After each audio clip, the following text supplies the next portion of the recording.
Assalamualaikum warahmatullahi wabarakatuh. Selamat berjumpa kembali dengan pembelajaran kimia kelas 11 dalam pembelajaran daring di SMA Negeri 2 Kauntapan Bandung. Yang pada kesempatan kali ini kita akan belajar alkana.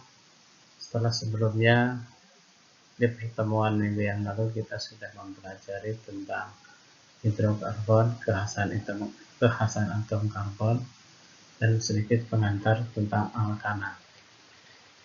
Nah, dari tayangan ini saya memperlihatkan ada beberapa benda yang mungkin sudah sangat familiar dengan kita. Ada ini tabung gas yang isinya biasanya kita gunakan untuk memasak. Ada juga ini korek api gas yang biasa juga kita temui di kehidupan sehari-hari. Dan bahkan juga ada mungkin yang sudah mengenal apa yang disebut dengan biogas, sebuah gas yang dihasilkan dari proses fermentasi dari kotoran ternak, dalam hal ini sapi, yang nantinya gas hasil fermentasi itu bisa dimanfaatkan sebagai bahan bakar untuk memasak. Nah, gambar-gambar ini ditampilkan bukan tiada arti bahwa gambar-gambar ini mewakili dari pemanfaatan alkana yang ada dalam kehidupan sehari-hari di tanah. Biasa kita kenal, salah satunya adalah gas LPG yang kita gunakan di dalam kehidupan sehari-hari di rumah tangga. Marilah kita pelajari lebih lanjut tentang alkana tersebut.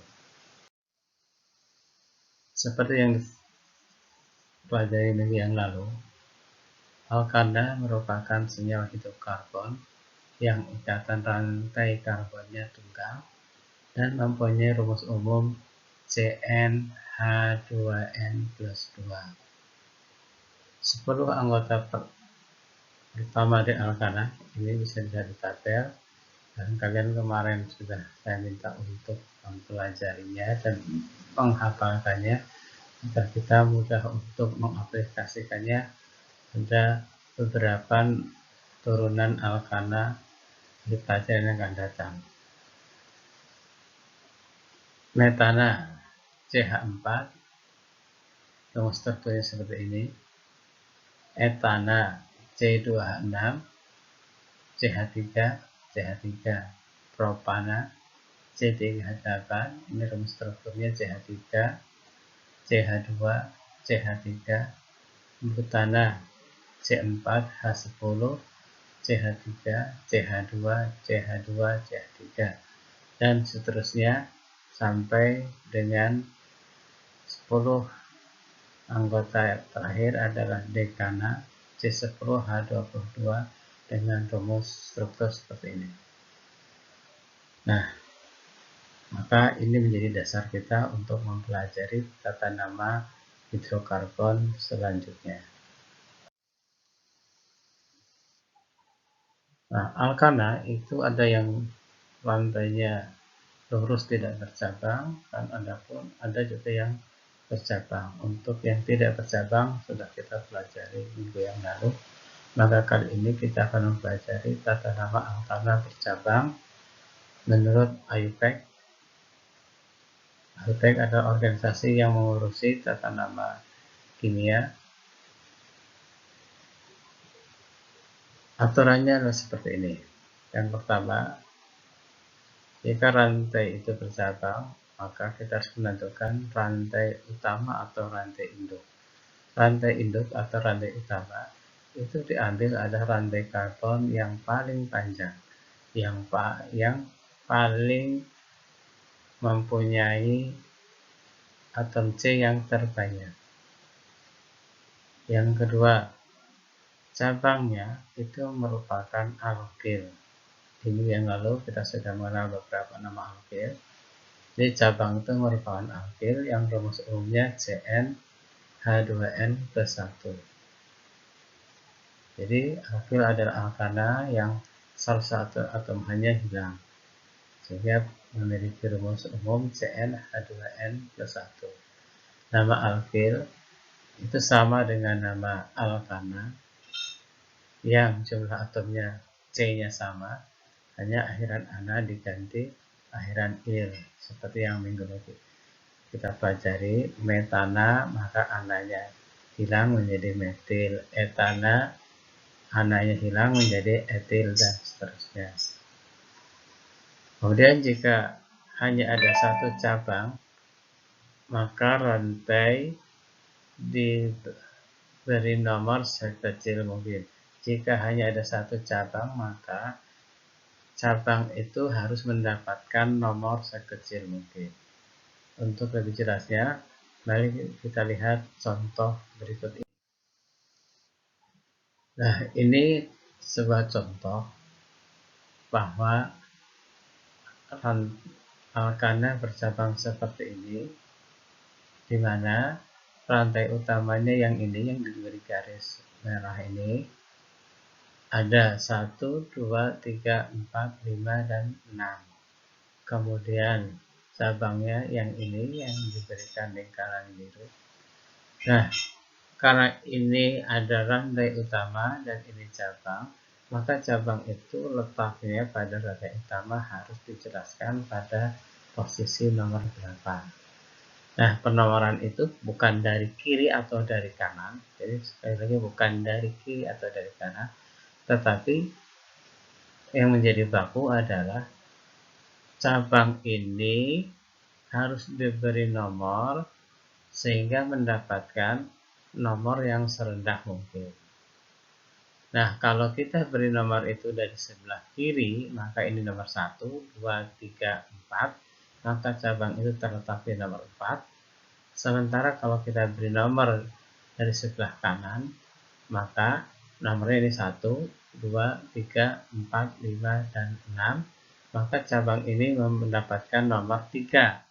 Sehingga kita pilih adalah penomorannya dimulai dari ujung sebelah kanan, dengan alasan agar cabang ini mendapatkan nomor 3. Sehingga dengan demikian kita akan tahu bahwa cabang ini terletak di nomor 3. Cabang ini adalah alkil CH3 yang namanya metil, sedangkan rantai utamanya itu berupa alkana dengan 6C yang berarti heksana. Maka nama dari alkana bercabang ini secara keseluruhan menjadi 3-metil heksana. Artinya ada gugus metil, ada cabang metil terletak pada nomor 3 dari rantai heksana. Berikutnya kita lihat contoh yang lain. Nah, bagaimana kalau yang seperti ini? Kalau tadi cabang ini terletak di sebelah sini, sekarang cabang itu terletak di sebelah sini, bergeser ke sebelah kiri. Maka penomorannya, kalau demikian, tidak lagi kita harus dari sebelah kanan. Jadi diulangi sekali lagi bahwa penomoran bukan dari kanan atau kiri, tapi diupayakan agar cabang ini mendapatkan nomor yang paling rendah. Sehingga penomorannya sekarang kita mulai dari sebelah kiri. 1, 2, 3, 4, 5, 6. Jadi cabang ini terletak pada nomor 3. Maka namanya 3-metil heksana.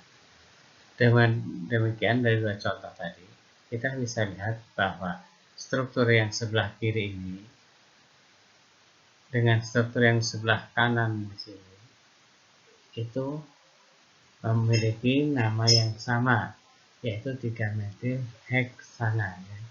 Struktur yang sebelah kiri ini nomornya dari sebelah kanan, sedangkan struktur yang sebelah kanan ini nomornya sebelah kiri juga ini.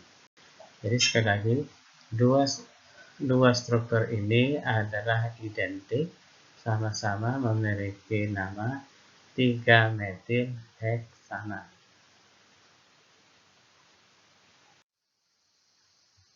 Kemudian bagaimana jika cabangnya itu lebih dari 1? Maka yang bagian yang keempat, jika alkil cabangnya lebih dari 1 dan sejenis atau jenisnya sama, maka jumlahnya itu harus menggunakan awalan dalam bahasa Yunani di, itu artinya ada 2, tri 3, tetra 4, dan seterusnya. Nah, untuk contoh di sini kita bisa saksikan bahwa cabang ini ada 2, ini cabang, dan rantai utamanya masih 6, berarti ini adalah heksana. Nah, cabang ini harus kita berikan nomor. Nomornya dari mana? Nah, sekali lagi nomornya harus dimulai agar cabang itu mendapatkan nomor sekecil mungkin. Nah, dari gambar ini bisa kita lihat bahwa penomoran itu akan kita mulai dari sebelah kanan, sehingga metil yang pertama akan mendapatkan nomor yang terendah, yaitu nomor 2. Dan untuk ditegaskan, tidak ada cabang di nomor 1. Minimal cabang itu terletak di nomor 2. Maka ini, dengan demikian kita bisa lihat ada 2 buah cabang metil terletak di nomor 2 dan nomor 4 dari rantai heksana, sehingga namanya menjadi 2,4 dimetil heksana. Ini ada 2 nomor, maka di sini juga diberikan tanda 2 dengan awalan di, 2,4 dimetil heksana. Kemudian contoh di bawah ini juga masih tentang dimetil heksana. Cuma di sini nomor cabangnya itu sama. Dalam hal ini cabang ini terletak sama-sama di nomor 3 dari rantai heksana, maka diberi nama 3 dimetil heksana. Nah, jadi jika itu ada lebih dari 1 cabang yang jadinya sama, maka jumlahnya harus dinyatakan dengan awalan dalam bahasa Yunani. Jika 2 itu awalannya di, 3 tri, 4 tetra, 5 penta, dan seterusnya.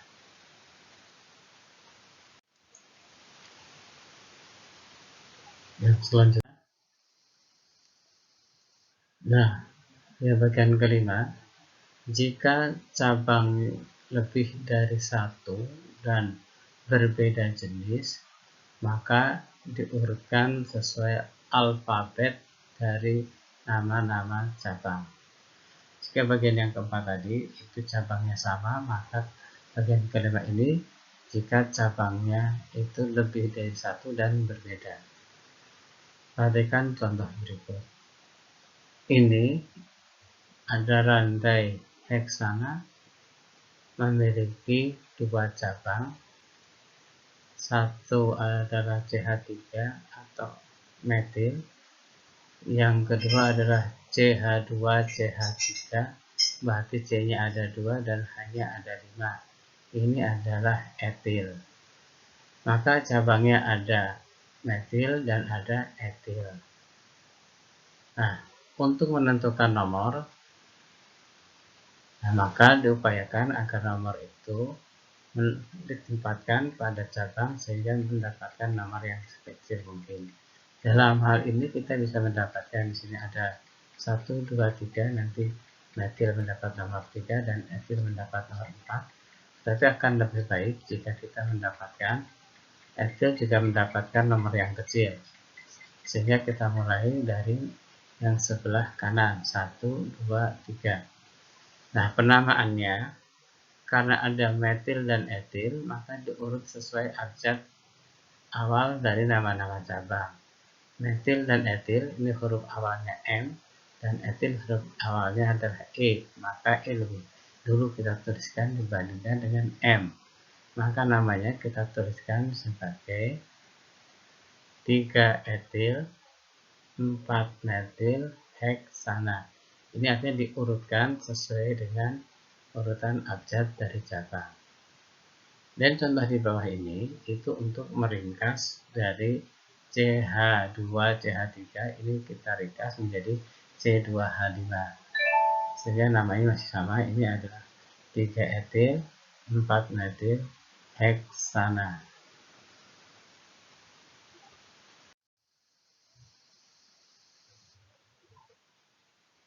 Nah, bagaimana dengan contoh yang berikut ini? Bisa kalian perhatikan bahwa di sini ada CH3, CH2, CH2, CH, CH2, CH, C3H7, CH3. Nah, ini kalau dipandang mungkin kita akan memilih rantai yang lurus seperti ini. Tapi kalau kita pilih yang lurus, maka isinya hanya 1, 2, 3, 4, 5, 6, dan 7. Nah, kemudian jika kita pilih yang ini yang ditunjukkan oleh garis merah, kurva merah ini, maka jumlah C di dalam rantai karbon ini ada 9. Ini rantai itu tidak harus berupa lurus, tapi yang terpenting adalah yang memiliki anggota atom C paling banyak. Kalau kita buat garis, maka garis ini menjadi begini dan tidak terputus. Nah, itulah rantai utama. Sehingga untuk gambar ini, rantai utamanya bukan berisi 7, tapi berisi 9. 1, 2, 3, 4, 5, 6, ini karena ini 3, berarti 7, 8, dan 9. Maka selain yang termasuk rantai utama ini, kita sebut sebagai cabang. Berarti cabangnya ada 3 buah. Lain ada CH3, CH3, berarti ada 2 buah metil. Dan ada C25, berarti ini adalah etil. Kita beri nomor. Nomornya, kalau kita mulai dari sini, maka ini ada 3. Maka ini 1, 2, 3. Maka cabang yang pertama akan mendapatkan nomor 4. Sedangkan kalau kita dari sebelah kiri, 1, 2, 3, maka cabang yang pertama akan mendapatkan nomor 3. Sehingga akan lebih baik dan lebih tepat jika penomorannya kita mulai dari sebelah kiri, sehingga cabang yang pertama mendapatkan nomor yang lebih kecil. Dengan demikian, metil terletak di nomor 3 dan nomor 6, ya.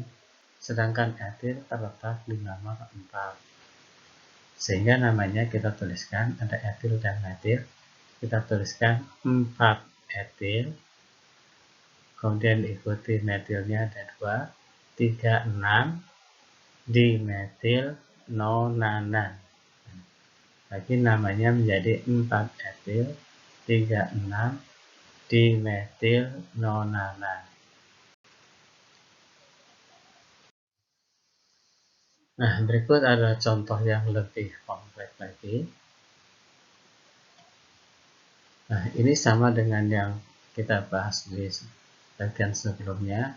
Tentu saja kita langkah pertama adalah mencari rantai utama yang berisi paling banyak atom C-nya. Maka ini bisa dilihat di sini sudah ditandai bahwa rantai utamanya yang ini berjumlah 9. Ini rantai utamanya. Kemudian selain rantai utama itu menjadi cabang. Nah, kita bisa lihat ini cabangnya ada metil, ada etil, ada propil. Berarti ada 3 macam cabang. Metilnya berjumlah 3, ini terletak di nomor 2, 3, dan 6. Dan ada etil terletak di nomor 3 dan propil di nomor 4. Maka penulisannya kita sebutkan etilnya dulu karena dia hurufnya E. Etil terletak di nomor 3, berarti 3 etil. Kemudian setelah etil kita sebutkan metil. Metilnya ada 3, terletak di nomor 2, 3, dan 6. Maka 2, 3, 6, trimetil. Dan baru kita sebutkan propilnya terletak di nomor 4, 4 propil nonana. Sehingga nama struktur ini adalah 3 etil, 2, 3, 6, trimetil, 4 propil nonana.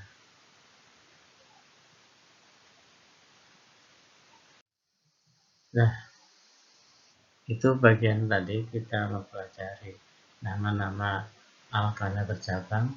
Maka pada bagian ini kita akan memperluas pemahaman kita dengan yang namanya isomer. Ini masih terkait dengan pembelajaran yang tadi.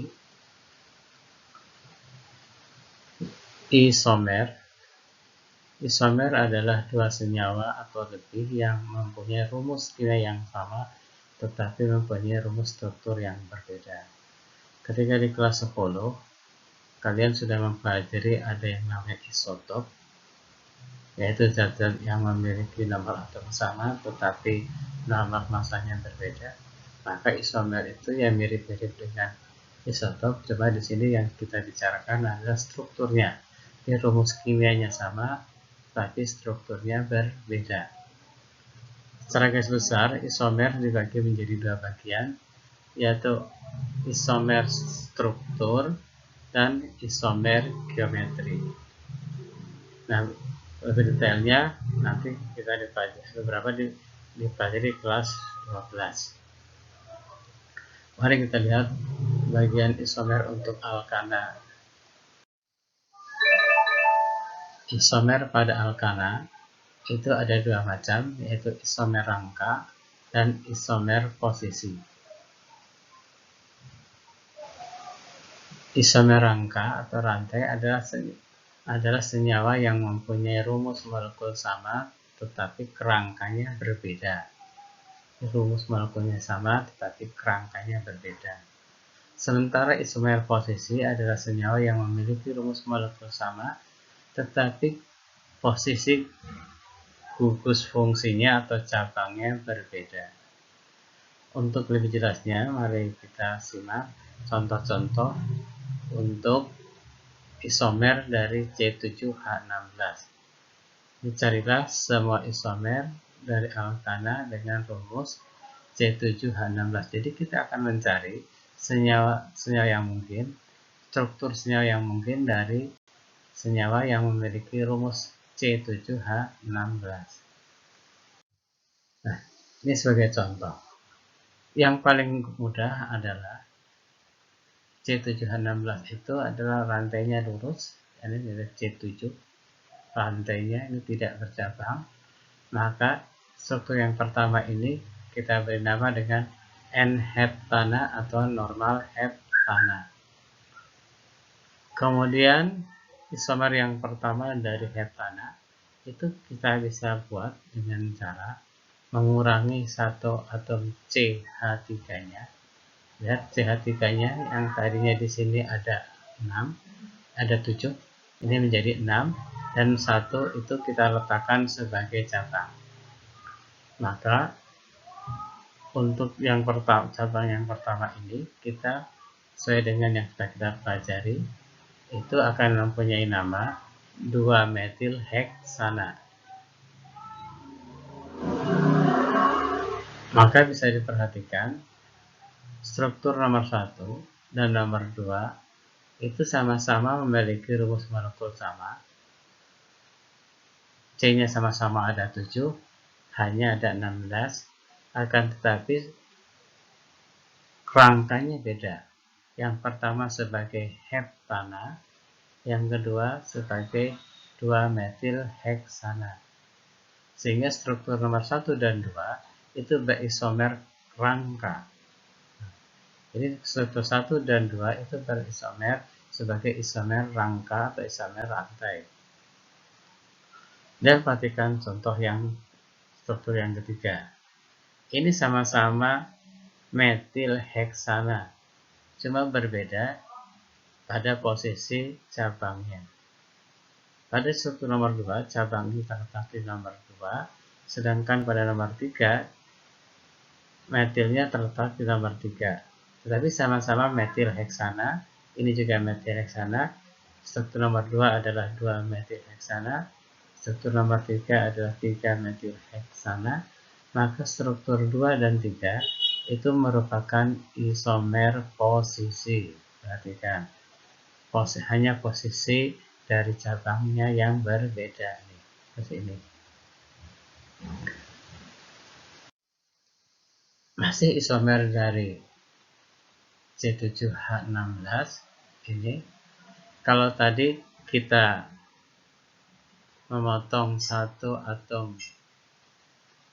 rantai CH3 nya, sekarang kita potong 2 sehingga rantai utamanya berisi 5 itu berarti pentana, dan 2 atom C yang kita potong tadi kita buat sebagai 2 buah cabang metil yang letaknya kita letakkan di nomor 2 dan nomor 3, maka namanya menjadi 23 dimetil pentana.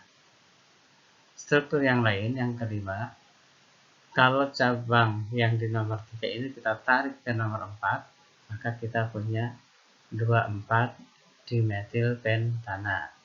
Dan tidak bisa kita tarik nomor 5 karena itu menjadi bukan cabang.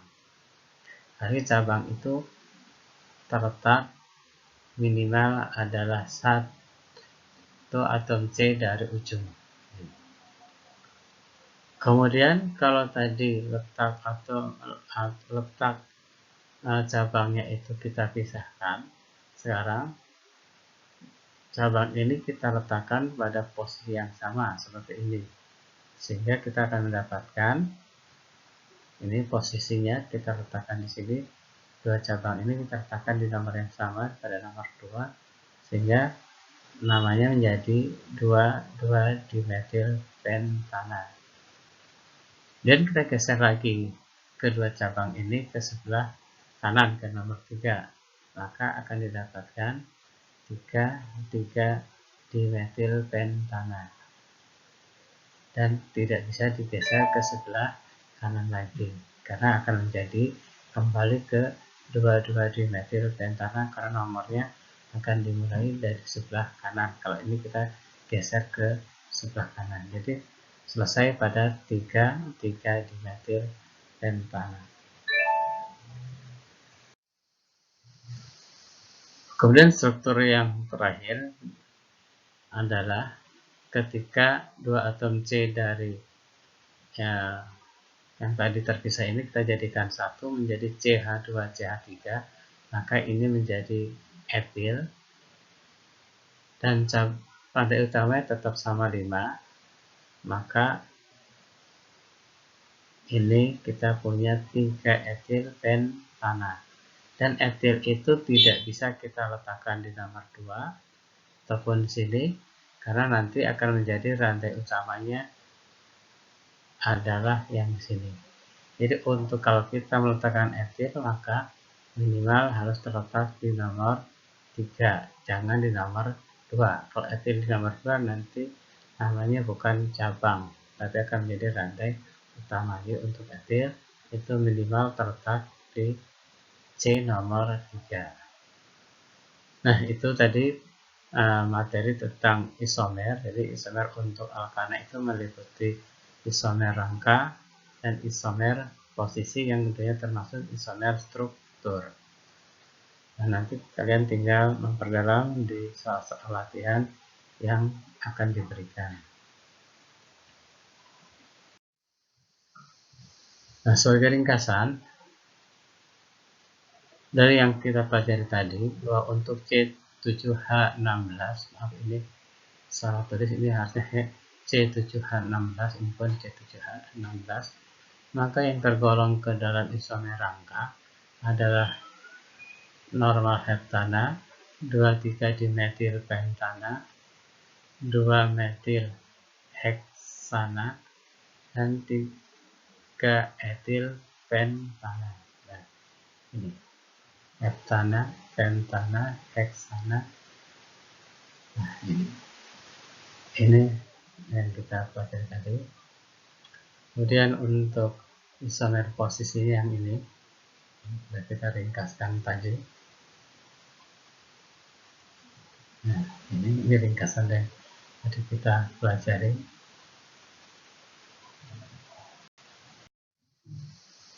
Nah, setelah kita mempelajari tata nama alkana bercabang, mari kita lihat sekarang beberapa sifat senyawa alkana.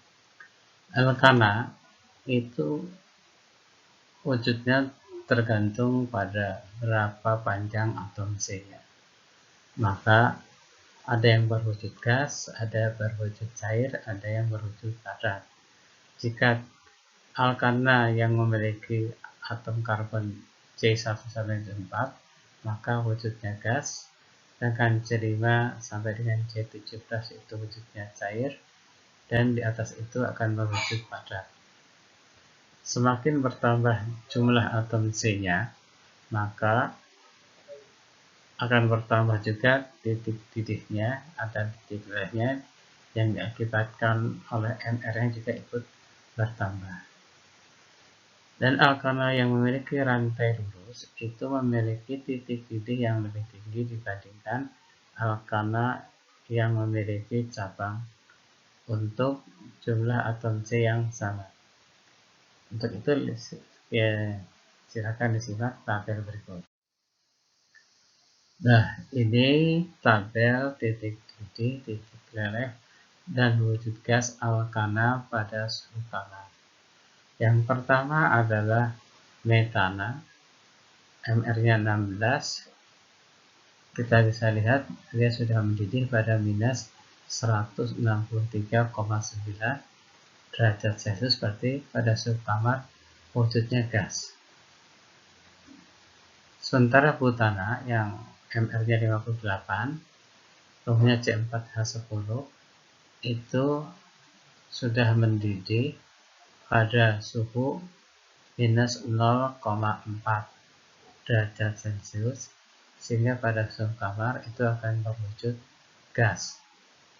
Sementara untuk pentana, MR-nya 72,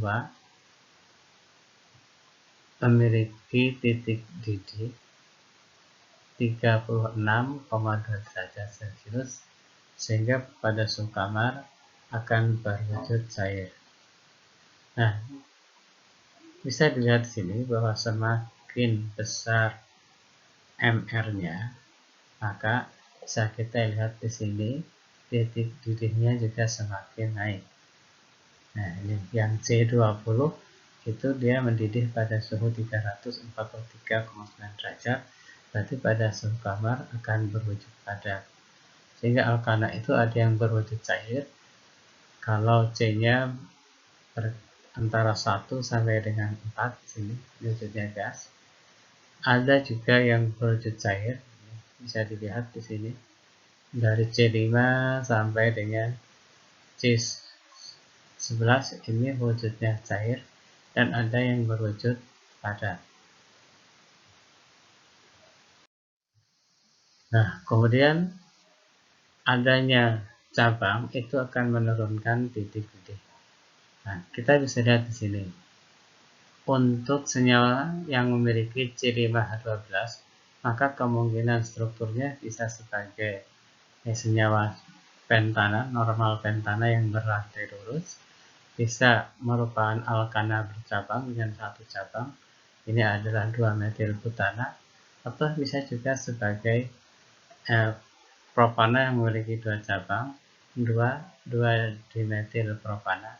Maka bisa kita lihat sini, ini yang lurus mempunyai titik didih 36 derajat Celcius, ini yang lebih pendek, ini mendidih pada 27,5 derajat, 2,9 derajat, dan yang paling pendek di sini mendidih pada 9,45 derajat. Jadi ketiga senyawa ini itu memiliki rumus yang sama, C5H12, tetapi karena strukturnya berbeda, maka mengakibatkan titik didihnya berbeda. Struktur yang semakin memiliki cabang yang lebih banyak, maka titik didihnya juga semakin kecil. Atau yang rantainya lurus memiliki titik didih yang paling tinggi. Dan yang keempat, alkana itu mudah larut dalam pelang organik, tetapi sukar larut dalam air. Misalkan bensin itu tidak larut di dalam air, tapi bensin bisa larut dalam minyak tanah. Bensin adalah salah satu contoh campuran dari alkana. Kemudian alkana itu mudah terbakar dan bersifat eksotermis atau menghasilkan kalor. Nah, ini yang kita gunakan sebagai bahan bakar, karena sebagian besar anggota alkana itu digunakan sebagai bahan bakar. Dan pembakaran alkana itu bisa berlangsung sempurna jika oksigennya cukup, maka akan dihasilkan CO2 dan H2O serta dihasilkan sejumlah energi. Tetapi jika pembakaran itu tidak sempurna, terjadi ketika oksigen yang digunakan itu tidak mencukupi, maka yang dihasilkan adalah gas CO dan H2O.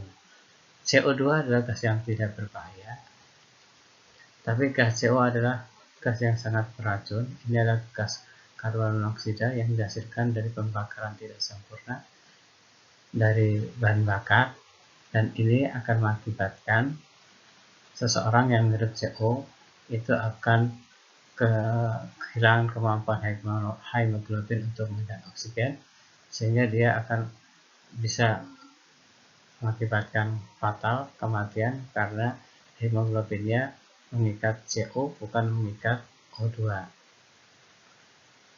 Dan yang keenam, alkana dapat mengalami reaksi substitusi dan eliminasi. Apa itu reaksi substitusi dan eliminasi? Itu akan kita pelajari pada bagian selanjutnya.